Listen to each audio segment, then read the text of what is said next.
Okay, so let me make that smaller. For number 13, we have P over, if it's a little bit bigger. Okay, so we're solving for P. So what I always tell my son is highlight what you're solving for. That's what you're trying to isolate. Now, you have two ratios here. So when you have a fraction equals a fraction, to solve it, you can cross multiply. So P times 9nx would just be P9nx. And you can put a times sign if you want to. Equals 7 times 6rn would be 42rn. Now, if we want to get rid of everything on this side and it's all being multiplied together, all you're going to do to isolate the P is the inverse of multiplication, which is division.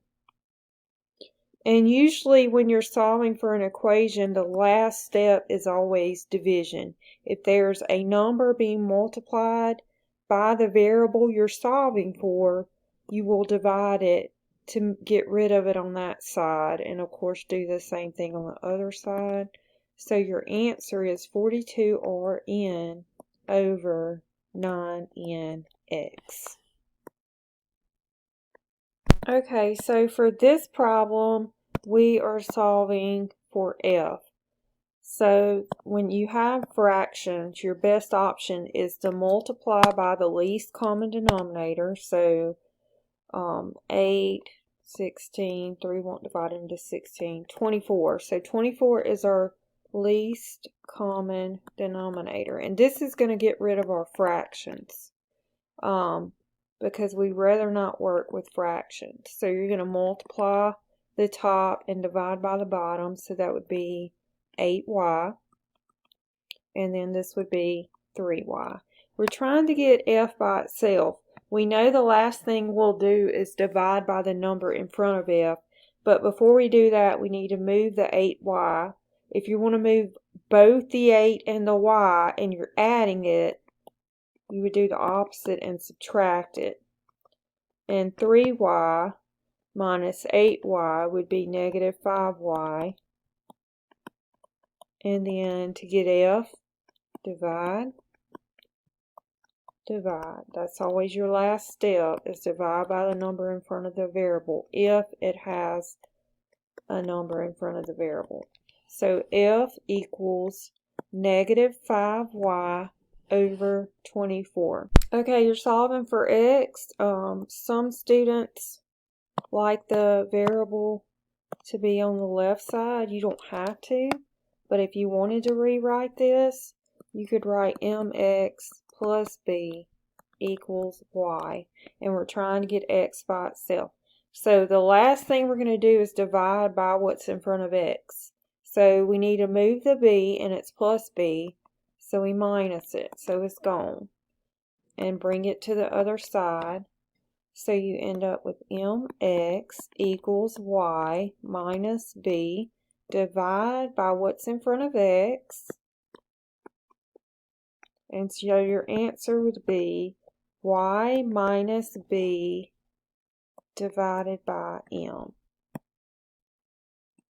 Okay, so if you want to rewrite it, so the x is on the left side. So now we have x minus a divided by a. So the first thing we want to do is get rid of the fraction. So we would multiply by a. So a divided by a would cancel out.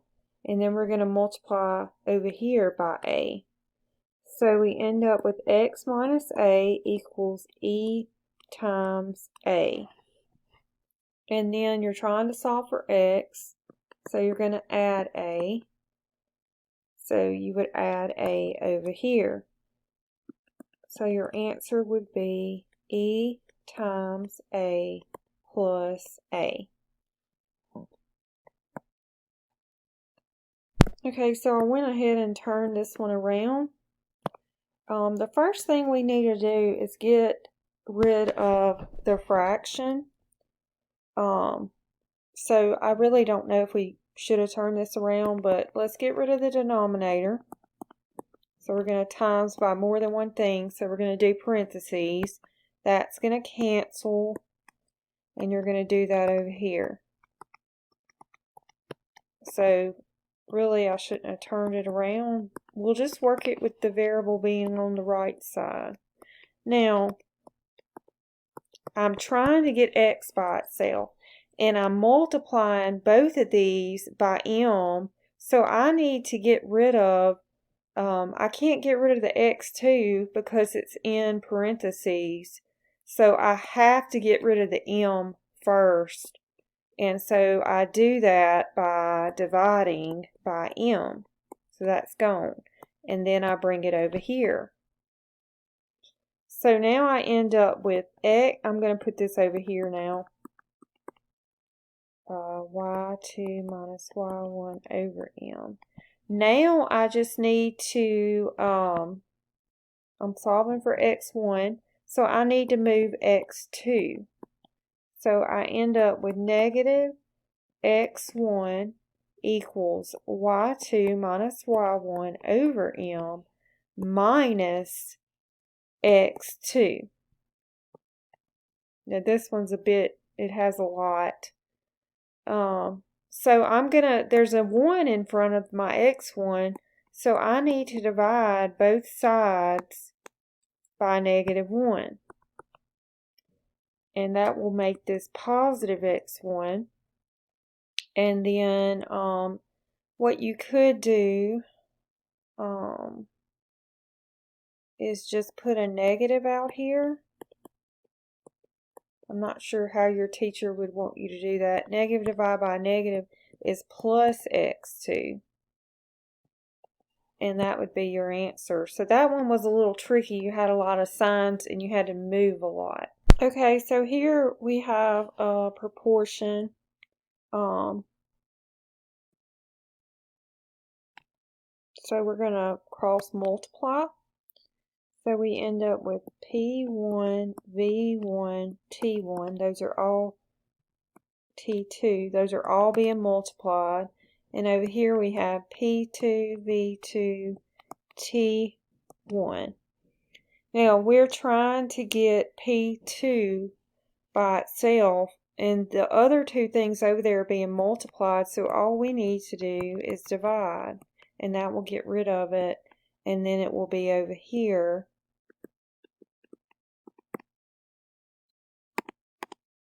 So your answer is P2 equals P1 V1 T2 divided by V2 T1.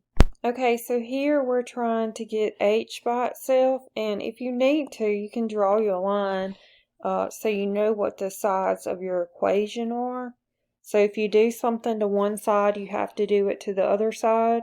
So what I have over here is 2 pi r being multiplied by h. So I know my last step is going to be dividing by those three things. But before I do that, I need to move this over by subtracting to get rid of it.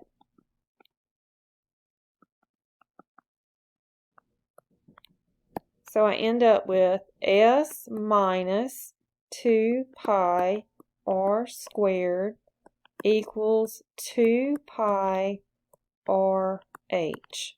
Let me make sure I wrote that right. Yes. Okay, so I'm solving for h, so I just need to divide by everything in front of h. So h equals s minus 2 pi r squared divided by 2 pi r. Alright, so here I'm solving for y, and I know my last step is going to be divide by what's in front of y, but I need to move the ax over to the other side. And then I need to divide by b. So y equals c minus ax divided by b. Okay, for this one, the way that I would probably do this one is I'm solving for x. I would probably do distributive property. So a times x would be ax, so I can get rid of those parentheses, plus ab equals b. Now I have like terms. If I put those two together, I end up with 2ax plus b plus ab equals b. Now I can start moving things. You could move the b, and if you do that, they're going to cancel out on both sides. So I end up with 2ax plus ab equals 0. And I'm solving for x, so I'm going to move ab over. 0 minus ab is just going to be negative ab. And then if I want to have x by itself and these three terms are being multiplied together, I will divide by the terms I'm trying to move. So x equals negative ab divided by 2a. Okay, for this one, I thought I worked this one. Yes, I did. I knew it looked familiar. Okay, here we're trying to get y by itself, so we know our last step will be to divide by a. We need to move the 2x first. So we have like terms, so a negative 3 and a positive 2 would be a negative 1x over a y. Divide by a because we're solving for y. So y equals 2y minus 1x divided by a. Okay, so first we want to get rid of our fraction. So we need to multiply by the denominator. So these will cancel. You would get nx minus bn equals bx. So it looks like we need to factor out the n. So we can get rid of the other stuff. So we're going to divide by those parentheses. So n equals 6x divided by x minus b. Okay, this last one, we're solving for x, so all we need to do is divide. So x equals qx minus r divided by pn.